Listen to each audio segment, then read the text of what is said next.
Radiant. Orange's turn to ban.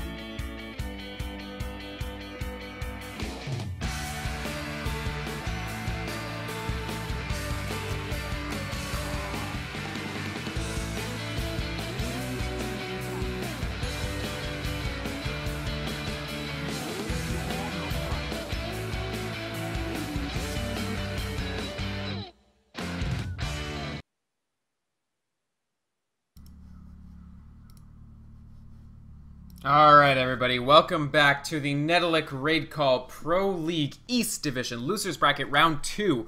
Orange versus First Departure. Both teams playing to avoid elimination. First Departure playing out of the Losers Bracket, winning their first round match against TNC, moving on to this one. Orange, meanwhile, actually dropping 2-0 to MUFC in the winner's bracket to bring them down to this loser's bracket fixture. We should have an exciting game on our hands, folks. I do want to very quickly apologize deeply that we were as delayed as we were. Unfortunately, we did surmise at the beginning of this broadcast that we may end up with some issues due to the fact that the Singapore servers for Dota 2 are currently failing over to a new set of servers. And that sort of panned out as we had trouble with some players connecting, then trouble with some streamers connecting, so on and so forth. At any rate, we're up in the game now. Our official sponsor for the tournament is Raid Call. You can check them out. Great voice over IP program. Discussion of this tournament is in the Raid Call channel 2013. There are also giveaways. I think today already there was a gaming mouse given away or something, as well as a mouse pad, as well as some Dota 2 items always being given away on that stream. You can definitely check that out. At any rate, this is your official English stream, Netolic TV, Netolic TV. I'm Vikrmond. I'm joined once again by my co-commentator, El Presidente. How you doing? I am doing good, and I think this was round 6 of remakes. Yeah. I don't even want to think about how many times we had to remake this lobby. It's pretty upsetting. But, we are up in here. Two great teams. Orange, of course, you do see them. We had Mushi sitting out the last game. The last match that they had against MUFC, but Mushi up in here now, so he's like, "Oh, what? You guys, you guys can't get along without me? I'll come in here and fix your issues." And they do start out with a pretty strong lineup: Magnus for that middle lane, and then Nyx Assassin Leshrac for the supports. While FD actually picks up Rubik for their first pick, so just a pure counter to that Magnus, and gives them a good support presence as well, and getting that Darkseer. Who do you like so far in this draft, and what do you think the game plans of these two teams are from a strategic perspective? I'm going to give the early advantage to Orange Esports just because Nyx Assassin is borderline OP. That said, Cuddle is still in the pool, so that's never fun to deal with.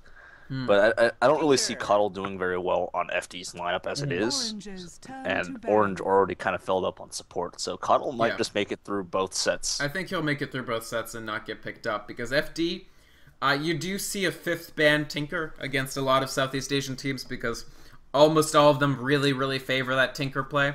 And so if you want a Tinker, you basically have to spend one of your first 3 picks on him. And we see FD doing just that here. Most likely going to be Pelosin on this Tinker, so that's he's playing under the name Achin, but I'm going to call him Pelosin through this game. So he most likely is going to be on Tinker, although obviously Tinker, a very versatile hero. We've seen teams run him as the safe lane farmer, we've seen him on the safe lane solo, so there's some variation in terms of where this Tinker can appear. I think most likely still the solo mid up against that Magnus that Orange are going to be packing, but there could be some variety, depending. Yeah, absolutely, and the Digimon in the first place is, oh wait, Cuddle did get banned. Man, I wasn't paying attention because I was doing Twitch chat for a little bit. Oh yeah, he's banned out in the second phase. Patamon is, it's Miracle. Yeah, Miracle. Yeah. I'm just making, I don't know, I feel like referring to him as Patamon just because Digimon was a show of my childhood. Actually, that exact version of Digimon too. That's the best part. Morphling There Man. are multiple versions. Yes, there are so many versions of Digimon. You have no idea. I don't, and I'm totally, completely okay with not having any idea. That and Yu-Gi-Oh! So much TV shows. Oh man, these #1 bans are coming hot and heavy. 2 in the first phase, so the Lone Druid and Lifestealer we see in the past week or two just graduating to almost full-time first ban status, at least in this East Asian, Southeast Asian metagame, and well-deserved. Both heroes incredibly strong, some of the best carry options that you can pick up. They're also heroes that can go up into a dual-core lineup very, very effectively. So with these great dual-core heroes banned out, in the second ban phase, you see both of the teams going for the sort of solo-core heroes. So Morphling, Void, AM, these very hard carry approaches. And OD even, whom we know Mushi likes to play. But that leaves Luna. Yeah, there we go. I do love OD as a hero. I don't sure how he'd do against this all-in lineup of first departure at the moment. Just because, you know, all-in lineup does pretty well. But against Tinker in the middle with Magnus on solo lane. This is true. Tinker would have some issues laning against OD because Astral Imprisonment is a nightmare to deal with. But all things considered, I think Luna's a better pick. I do agree with that. Especially with the speed that Mushi locked her in, that was definitely what they were going for anyways. He seemed very happy to secure that Luna, no doubt about it. That said, First Departure are already kind of running a dual core just by virtue of having the Tinker. So, sure, absolutely. They'll probably still pick up. What actual carries do you think are a good option for Miracle here? There is, we just saw Alchemist, and he's still in the pool. He does have a stun that chains up with that Rubik and Lina to be fairly effective. Do you think we could see that, or something else maybe? I mean, we could see a casual Phantom Lancer, although I'm not sure of how good it would be. We could see... 10 seconds yeah, we could see that. I'm not sure. It's hard to say, given the fact that I'm drawing blanks on carries Casual right now. Phantom Lancer is sort of like a casual Vitality booster, because you don't have the Keeper of the Light, so you don't have the full item built out. You're just picking up a casual Phantom Lancer. It's only part way there. Exactly. It's still good, but not as good as the full heart. Right. Precisely. So, Orange for their 5th pick. They need, I guess, a solo laner. We still have Clockwork Nature's Prophet, who we saw used a fantastic effect in the last game. They could try to do an aggressive tri-lane with the Nyx Assassin Lishrak Luna, although I'm not sure how wise that would be. Maybe they could make it work, and that opens up a lot of possibilities for their solo safe. If it is solo hard, it's a few less possibilities. They are dire. They could run something like a Beastmaster. They could run even Windrunner, although we haven't seen her in a solo lane capacity in quite a long time. The problem is, it's extremely dangerous to run up against Rubik Lina, even as Clockwork, because Rubik can lift you right out of those cogs and deposit you on the outside ground, where you'll get beat on by whatever carry option FD end up going with here. And it's Visage! Haha! Interesting. So, Orange had this used twice against them in the winner's bracket, and now they're like, huh, this is a pretty good hero, maybe we should check this out. Yeah, not only was it used twice, but in the first game, it basically won. Oh yeah, Ling was insane on that Visage. He went, what, 9-0? 9-0-11 or something? It won MUSC the first game, and it did huge amounts of work in the second. But here's my question. Is this solo safe lane Visage, I guess? That's going to be some fast levels. Yeah, it could be a solo Visage, and that would be difficult to deal with. That said, mid-Zige? Or 2008 era Dota tri-lane Visage? That said, I'm really concerned for First Departure because Orange are packing a serious teamfight lineup. And okay, so Queen of Pain mid, Tinker in the safe lane? Or Queen of Pain safe lane? I think they're going to be farming the Tinker and tri-lane. Doesn't seem like it because it's Pelosin on the Tinker and Miracle on the Queen of Pain. And Miracle usually playing the #1 heroes. That sounds like an awful idea to put Queen of Pain in your tri-lane safe farmer because... I don't know, she doesn't really bring a lot to the lane. They could be a Darkseer-based tri-lane.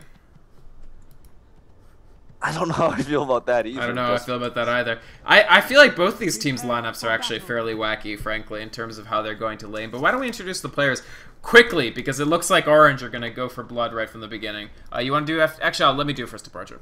All right.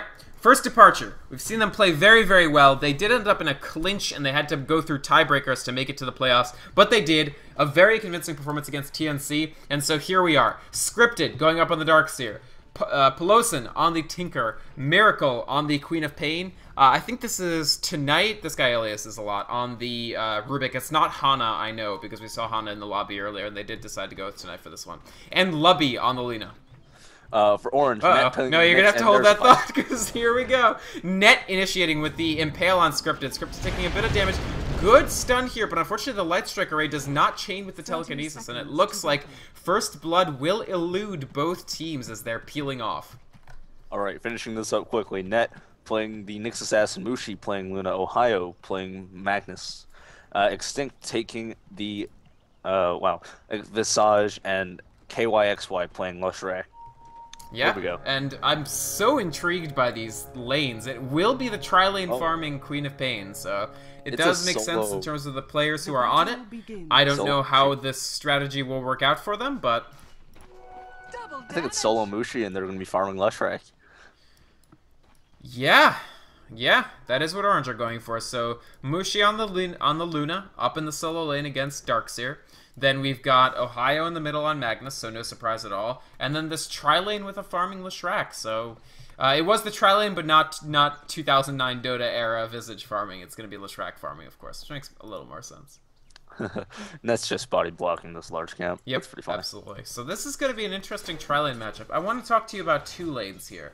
The top, Darkseer versus Luna, and the bottom, Queen of Pain, Rubik, Lina, against Leshrac, Nyx Assassin, Visage. This is probably the best tri-lane we're ever going to see. So, like, in terms of pure novelty, that is. Right. So, who is actually favored in this tri versus tri? I'm gonna personally give it to to Orange, just because Visage does so much damage in tri-lane versus tri-lanes, especially with all like the huge damage flying out to everyone in this lane. The amount of damage that Soul Assumption is going to do is going to be absurd. Right. Now, Soul Assumption, it is a 4-second cooldown at all ranks, so as long as you're sort of consistently doing burst, you can do a lot of damage with it, and it's going to be quite threatening for First Departure. Now, the nice thing is, Miracle isn't going to need every last hit here to be effective. That's Queen of Pain. They're not doing like Rapier Queen of Pain or something here. Like, he only needs enough farm that it justifies putting her there. But the flip side is, I mean, Mushi is probably going to not have that hard of a time up here. Luna's range isn't great, but it's more than melee. And it's really melee heroes that Darkseer has a very easy time harassing. I'm not sure. Is this Central Ward block the camp? I think so. I think it's just close enough to do it. Yeah. It does.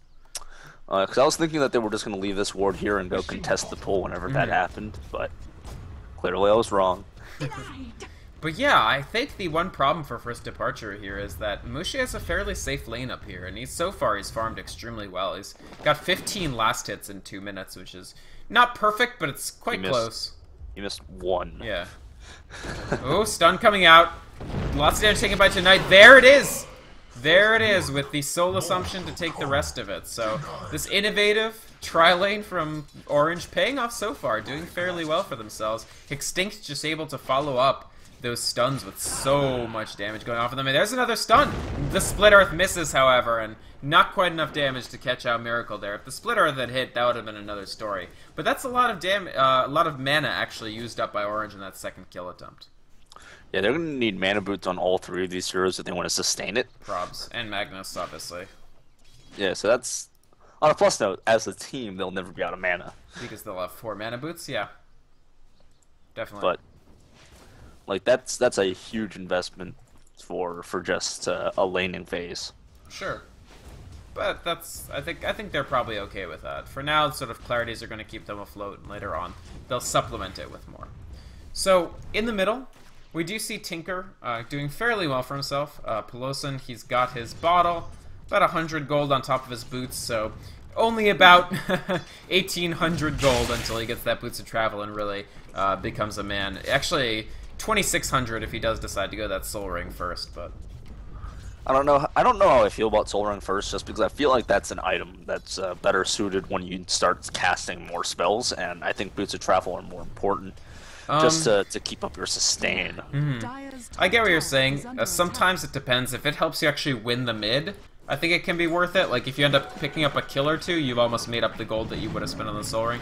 Ohio beating Pelosin to the rune here just by utilizing that, utilizing his skewer to get to the rune first. So that's pretty big deal. It's going to be needed. Pelosin will actually need to once again Bottle Crow the rune over. And currently, sorry, Bottle Crow is... to get more mana, and currently it's being used up by Darkseer. We do see Scripted having it delivered to him. Net. Ooh, Net lifted up, but they can't follow on. And there actually is chain stun. Rubik dying in the exact same location. Oh my god. This spot is just like, if Bloodstains stayed on the map in Dota, there would be like a deepening Rubik blood trail right here. It's actually so funny because this tree is still gone from the previous kill From the on previous him. Split Earth. Yeah. Oh yeah, you're totally right.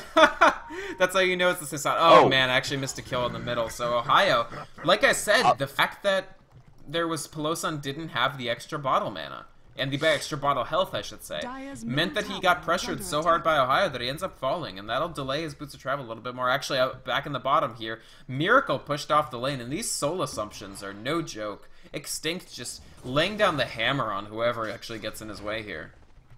This is basically Orange's tri-lane working, and I guess they took a lesson from Ling because Extinct is doing quite well on this Visage. Yeah, I mean, this Visage is really making a dent here. I think we're seeing a new sort of, or either a metagame innovation that's been practiced by a few Western teams sort of making its mark on Asian Dota a little bit, because Visage wasn't that common for the last couple of months or so until MUFC used him in that series of games. I hadn't seen him in most of the G1 or the G League stuff that I was watching. Occasionally in stuff like the GST like qualifier rounds and stuff, but not common. Somewhere, Fluff and Stuff is smiling. Absolutely. Just like Sunday was the day where Blitz was smiling. Right. Today, Fluff and Stuff is smiling. Aui's not smiling yet because nobody's gotten Atos yet. Yeah, but that's because no one builds Atos ever. Like, I don't care what Aoi thinks about it. I feel like for the cost, there are better items that you could be grabbing. Yeah, we don't need to talk about Atos considering we don't need to talk about Atos. I was not watching this stream. Solely a segue. Let's not segue too far. Let's talk about Miracle. Actually, he's still having a great... Sorry, not Miracle. Mushi. He's still having a great time up here. He's got his Tranquil Boots as Luna. He's going that fully... sort of ungreedy Luna build where you just build out everything. He's got the wand, the drums... Sorry, the bracer that's going to build into her drums, the Tranquil Boots. He's got everything a Luna might want this early game, and so this Luna is going to be the most threatening thing on the map for a while. In fact, Orange moving towards securing an advantage in all three lanes, basically. Because actually, Ohio's last hits now exceed Peloson's. He is stacking Ancients, basically for himself because the tri-lane can't afford to move over. But speaking of the tri-lane, I mean, Leshrac now having a slight hit advantage over Queen of Pain. I think the XP is still not in their favor. Yeah, it's about the same, but not tremendously advantaged in terms of XP. But Orange really putting a lot of pressure on First Departure here, basically across all lanes. One thing I'm concerned for First Departure is that this stacked Ancient camp could be stolen by Mushi. If they know eventually, he's got to get a bunch of levels of... I mean, you can see he doesn't have anything in Glaive yet. Yeah, this is absolutely true. But first, double damage popped up on Ohio, so this mid tower is taking a huge amount of damage. Is that about... Yeah, so it's about 3/4 so far, but Ohio, he's going to creep cut a little bit. Just dealing damage to that creep wave. Pulling back so he doesn't take too much tower damage. Just excellent play overall. Pelosi actually popping off the march on the high ground. I don't know how many of the creeps this actually all of them, because Ohio does decide to clear out that entire creep wave. And Orange continuing to... Ooh, actually, Ohio jumping in. There's the RP. Still got DD rune. I think this is going to be the death of Peloson again. No. Okay, the lift up from Rubik to Knight moving over here, but he just doesn't have the damage when he rotates alone. And Orange, you immediately see the ping come out. They're going to pressure this tower. Not to mention Lubby taking a slow from Visage there. Nice stun, but he unfortunately pops the spike Carapace, and there we go. Extinct with his second kill and 1 assist of the game, and FD, they are getting heavily pressured in lane here. Very, very, very heavily pressured. Perfect timing coming out of Orange there. They saw the rotation coming out of City. Who was that again? Tonight? Did we establish this tonight? Well, once they spotted the rotation for tonight, they immediately went, and that is just some ideal play here. Patamon, yeah. I'm going to refer to him Patamon just because I like Digimon a lot. But I don't want to call him Miracle. That's fine. No, but it's because it's Patamon. Oh, actually, we get a kill unscripted, but I'm watching... We have a lot of trouble on Miracle here. The blind Split Earth will hit, and they pick him off. Wow, what a nice blind Split Earth there. I mean, very, very good to actually stun him 1 second before the blink cooldown came up. And meanwhile, Mushi finally feeling confident enough that he's ahead enough of Darkseer on the top to just pressure. Picking up a kill for himself as well, completely solo. He's got the drums complete, 800 gold, probably going to move towards, I guess this is the point at which you go BKB. Yes, and honestly, BKB would be a phenomenal item in this given matchup, considering all of the disable that First Departure do have and magical damage. And the auto attack that they don't have, right? Exactly. I mean, The only auto attack that they quote have is a Ultra Farm Queen of Pain. Right. And that's we're talking like he got so farmed this Patamon, this Digimon, right, that he actually builds an MKB and maybe a Rapier. Right. So, yeah, I mean, a Mushi, Sing Sing, CTY style, hard farming Queen of Pain, maybe, but the problem is they just haven't had the lane to actually make it work. I mean, the KYXY Net and Extinct have just dominated this lane, honestly, and it's 7-0 in favor of Orange right now. Not a close game. We do see the Familiars come up as well. Rank 1 Edict, so not doing too much damage, but it's still enough. Leshrac, even with Rank 1 Edict, is a formidable pusher if there's no creeps to stop it. And so the last hit on the tower does go to Net, but still.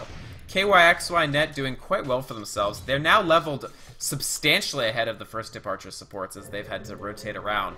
And yeah, I mean, we see level 5 Nyx Assassin. This is going to be a support Nyx that still gets his Vendetta in a timely fashion. Ohio, he's invisibility from the rune. Scripted could be in a lot of trouble here if they go on him. There's the RP. We'll see him skewered back. Oh man, Tonight wandering into a disaster zone here. They didn't realize that Ohio was here. I think they don't have vision of these rune spots. They didn't see the invis. And so 2 more kills added on. First Departure, frankly, in disarray here early in the game. Lubby just sort of walking away from this slowly, ever so slowly, while Ohio just assumes an aggressive posture. He's only 200 off from his Blink Dagger. Yeah, that's a huge thing. Also, everyone has arcane boots, like we thought. Except for Mushu. Except for Mushu, who built Tranquils. But, like, that's 4 arcane boots, and that's the Blink Dagger. Yep, with the money from the top tier 1 rune, it's enough for Ohio to get his Blink Dagger. And First Departure, I don't think they're just behind. I mean, if we look at the gold graph, it's 12 minutes in, and it's accelerating towards 10,000 gold, the difference between these two teams. And you've got to worry quite a bit about that if you're FD, because you are in danger of just sort of not being able to come back. We're so close to the Boots of Travel on Tinker, so that's a bright spot for them. Oh, Lubby gets caught out, and just the Visage Familiars and Extinct and the damage from Net and the stuns from Net is enough. And there goes another tower as well for First Departure. It looks like we do get the last hit on Luna, so Mushi only about 300 off from his BKB, and the issue here is, if Luna gets a 13-minute BKB, and you're a Queen of Pain, Rubik, Tinker, Lina, and Rubik, and Darkseer team, what do you do? How do you fight? Oh, man. Wow, Peloson just comes in and dies immediately, while another tower picked off all the way in the back by Ohio. Yeah, one of the big problems, though, is that what we see is that, frankly, Mushi doesn't need a BKB. Well, it's gotten to the point where they can't even afford to just lock him down because Leshrac is doing lots of damage, Ohio is doing lots of damage, everyone on Orange are doing so much damage, it's impossible to pick a good target, except for maybe Nyx. Don't target Nyx because, you know, Spike Carapace, but it's becoming a huge problem for First Departure. That said, the BKB is going to make it a bigger problem. The only downside, picking up a BKB at 13 minutes is that, you know, probably 15 minutes from now it's going to be down to like 7 seconds. Yeah, so. But I'm sure he's okay with that if it ensures that they win the next several fights. And frankly, right now, Orange are poised to just run away with this game. FD are completely having to flee from any sort of engagement, flee from seeing even one Orange player. You can see Orange are launching sorties, like, into the post-Tier 2 area, like, well before they actually get the Tier 2s. First Departure, they aren't even using their Fortified, because frankly, what's the point? You can... Oh my god, Extinct. Just bringing down Peloson so quickly. All he has is this Boots of Travel, and so far it's just not nearly enough to keep him alive. That Visage with the rank 4 Soul Assumption just blasts you off the map, honestly. If they had Null Field up several ranks, that might help, but... I mean, we're talking about a level 5 Rubik here. Oh no, Mushi. He's got the BKB. There we go. It pops the Eclipses down. Scripted. And, oh my god. Scripted just falling so quickly. Tonight falling so quickly. Miracle peeling back. He still only has 1 death, but he's nowhere near his own BKB. And here we go. Orange seeking to high ground at 14 minutes. Just a shocking performance, frankly. Just how much they took control of this game. Today, so far... We've seen both teams that were sort of I think the 2 favorites to take this tournament. They both fell to the losers bracket, and then they're like, all right, All right, let's get serious. And they've come back stronger than ever. Mushi this game just taking control after hitting that BKB, and that tri-lane from Orange. I mean, what a clever draft. So many carries were banned. They knew FD would have to go with sort of a suboptimal farmer or a suboptimal carry for fighting early. And as a result, the solo safe plus the Visage tri-lane was incredibly effective. Yeah, and one of the problems if we look at First Departure's lineup is that they're not even geared to a late game set. Like, between Queen of Pain and Tinker, that's a solid 25-minute lineup. Once you get past that point, honestly, Orange have a massive edge. RP, plus Split Earth, plus Impale, plus Glaives, yeah, plus that's everything. The thing. It's not as if, you're completely right, it's not as if First Departure are like, well, just wait till we get our Manta on Anti-Mage, just wait till we get our Alchemist farmed up, just wait till we get our Heart on PL. It's much less sort of persuasive to be like, just wait till we get our BKB on Queen of Pain. Like, at this point, oh man, I gotta say, this early BKB for Luna has got to scare First Departure so much, because even if Tinker were to get the fastest sheepstick of his life, Peloson still wouldn't be able to use it on Mushi for 9 seconds of the next fight.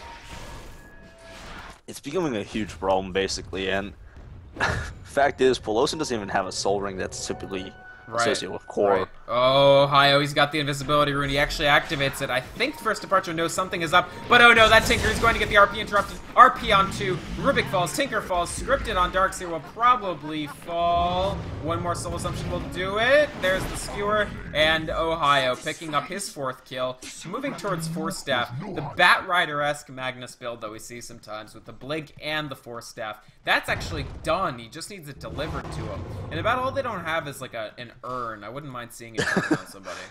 Casual salve picked up by Ohio. Yeah, I love the casual salve, though. In the absence of an urn, casual salve is no problem. We do see Extinct almost done with his mechanism. What's First Departure looking at? We do have mechanism being built on Darkseer, but you're always in trouble when your Darkseer isn't the first person on the map with mechanism, because usually he has no trouble getting that miracle. Could we see some trouble made for him? There. Oh, nice blink. Oh. And actually the GG comes out, because I mean, who can blame them? 17-0 at 17 minutes. Orange put a kill on the board every minute of this game, and First Departure never got a single one. Yeah, this was really just a devastating match for First Departure. They just could not coordinate their tri-lane. I think their drafting was a little bit off as well. Those bans hit them like a ton of bricks. Both teams just going all out on those carry bans. And Orange, because they had first pick, they took the one sort of remaining carry that you'd be really happy with and really happy sort of coordinating with your team. I feel like maybe Alchemist, because at least he would bring another stun, but I don't even know. Yeah, this was just a tough match for First Departure to really be playing, but sadly they are out now.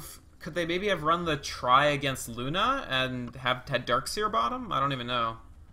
That could have worked, but I don't know. Against that many ranged units, that probably would have been a solo Visage against the Darkseer, and that wouldn't be preferred either. Yeah. Wow. I don't know.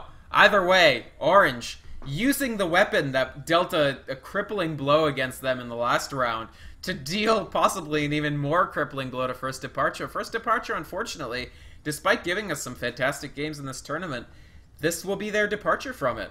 Oh god, wow. I didn't realize until that left my mouth what happened there. I'm so sorry about that, folks. But I'm not sorry about the fact that the tournament is still going on. We've had some great games already, some great games coming up, no doubt about it. And this was the Netolic Raid Call Pro League Losers Bracket Round 2 East Division.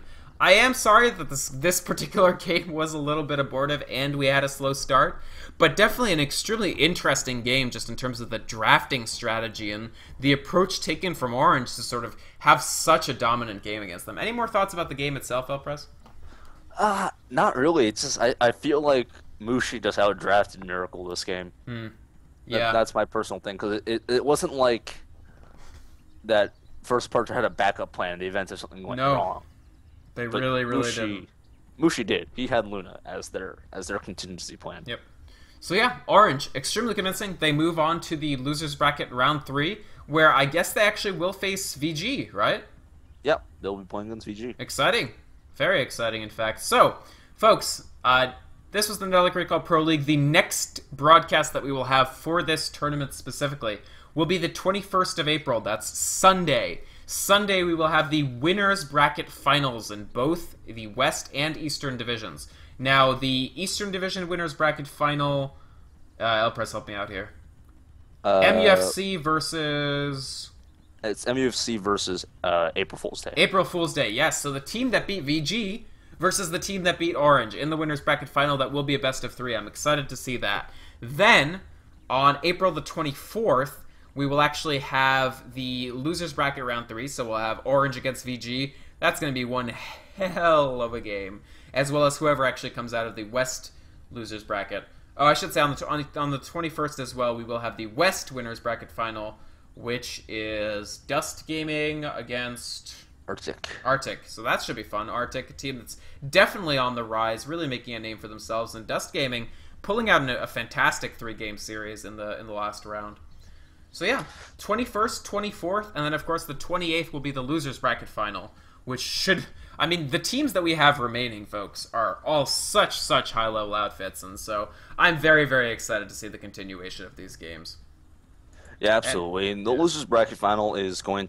First of all, the East Division is just... We're getting down to the top tier of Southeast Asian Dota. Absolutely. The creme de la creme, no doubt about it. Yeah, exactly. If Zenith was still around, they would have... This would have felt a lot like GEST. Sure, definitely. If Zenith were still plus playing. VG. Plus VG. GEST plus VG, yeah. Even with AFD, though, it still feels like GEST. Oh, no doubt about it. We've got 3 absolutely top-notch Southeast Asian teams and 1 Chinese team. Anyway, folks, thank you so much for watching Dota TV. We appreciate you guys picking up a tournament ticket. Thank you. Everybody watching on stream, hope you had fun today. Sorry about the delay on the second game. I'm actually surprised we didn't have more issues considering the servers, because the actual games are very, very smooth, and I'm very happy to actually see that happened. So, thank you for watching. Your broadcasters today were Vikramond and El Presidente. I can be found at vikramond.com or Twitch, Twitter, YouTube, anything that says VYKROMOND. I do broadcast this tournament as well as occasionally the Premier League and some other Asian tournaments for Beyond the Summit occasionally. El Prez, you want to pimp your Twitter?